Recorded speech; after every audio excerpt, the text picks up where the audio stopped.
வாக்குத்தத்தம்.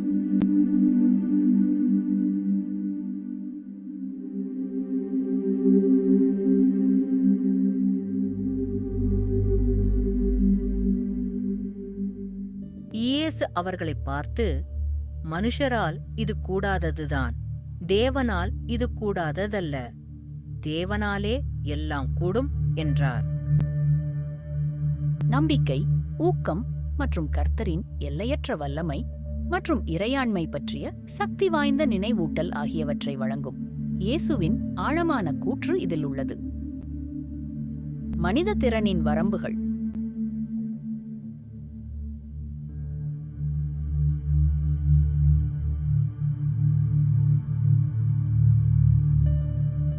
மனித திறன்களின் வரம்புகளை ஒப்புக்கொண்டு இயேசு இவ்வசனத்தை தொடங்குகிறார். மனுஷரால் கூடாதது என அவர் கூறுகிறார். இந்த அங்கீகாரம் மனித குலத்தின் உள்ளார்ந்த பலவீனங்களையும் வரம்புகளையும் வலியுறுத்துகிறது. மனிதர்களுக்கு சூழ்நிலைகள், சவால்கள் மற்றும் இலக்குகள் உள்ளன. அவை நம்மால் சமாளிக்கவோ அல்லது அடையவோ இயலாது என்று கருதலாம். நமது மனித திறன்களுக்கு அப்பாற்பட்ட தெய்வீக தலையீடு மற்றும் உதவிக்கான நமது தேவையை இது எடுத்துக்காட்டுகிறது. கர்த்தரின் எல்லையற்ற சக்தி.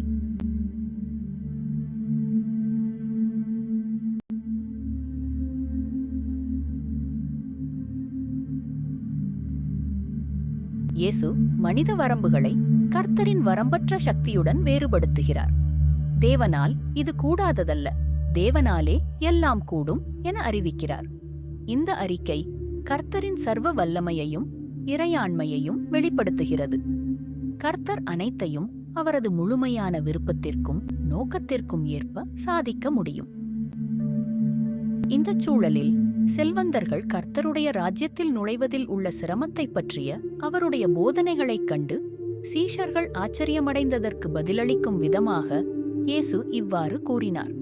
மனித முயற்சிகள் மற்றும் சாதனைகள் மட்டுமே இரட்சிப்பை அல்லது நித்திய வாழ்க்கையை பாதுகாக்க முடியாது என்பதை அவர் வலியுறுத்தினார்.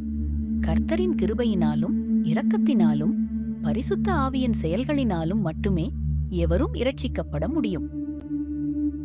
மேலும் இந்த வசனம் நம் வாழ்வில் பரந்த தாக்கங்களை கொண்டுள்ளது. சமாளிக்க முடியாத சவால்களை எதிர்கொண்டாலும் கூட கர்த்தரால் முடியாததை செய்ய முடியும் என்பதை இது நமக்கு உறுதியளிக்கிறது. நமது சொந்த வரம்புகளிலிருந்து கர்த்தரின் வரம்பற்ற வல்லமைக்கு நம் கவனத்தை மாற்றவும், நம் வாழ்வில் அற்புதங்களைச் செய்யும் திறனில் நம்பிக்கை வைக்கவும் இது நம்மை ஊக்குவிக்கிறது.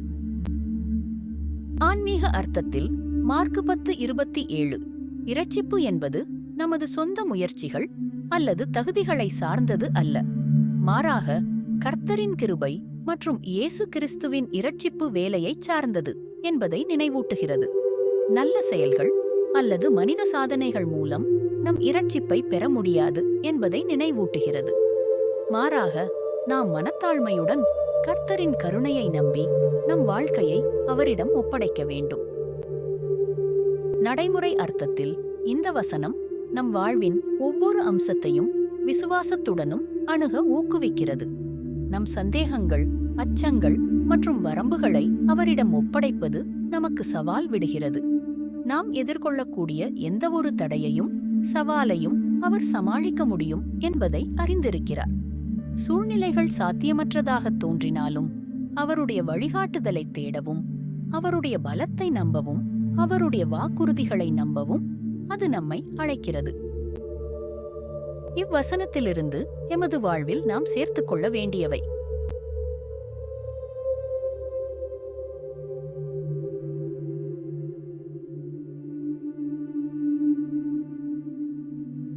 கர்த்தரின் வல்லமையில் நம்பிக்கை.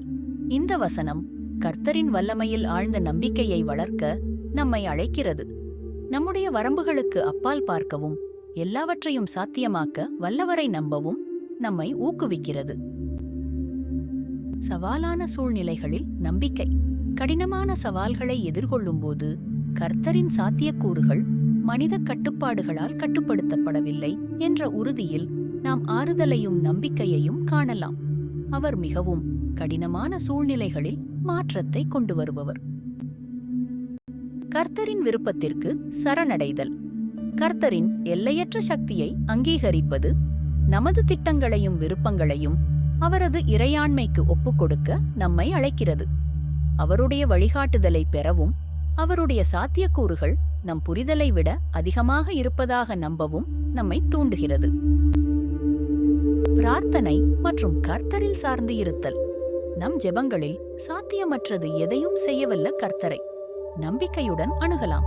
இது நம் வாழ்வின் ஒவ்வொரு அம்சத்திலும் அவரை சார்ந்து மற்றும் சார்ந்திருக்கும் உணர்வை ஊக்குவிக்கிறது. பிரார்த்தனை மற்றும் கர்த்தரில் சார்ந்து இருத்தல். நம் ஜெபங்களில் சாத்தியமற்றது எதையும் செய்யவல்ல கர்த்தரை நம்பிக்கையுடன் அணுகலாம். இது நம் வாழ்வின் ஒவ்வொரு அம்சத்திலும் அவரை சார்ந்து மற்றும் சார்ந்திருக்கும் உணர்வை ஊக்குவிக்கிறது. கர்த்தர் உண்மையுள்ளவர், அவர் கிருபை என்றுமுள்ளது. அவரை என்றென்றைக்கும் போற்றித் துதிப்போம்.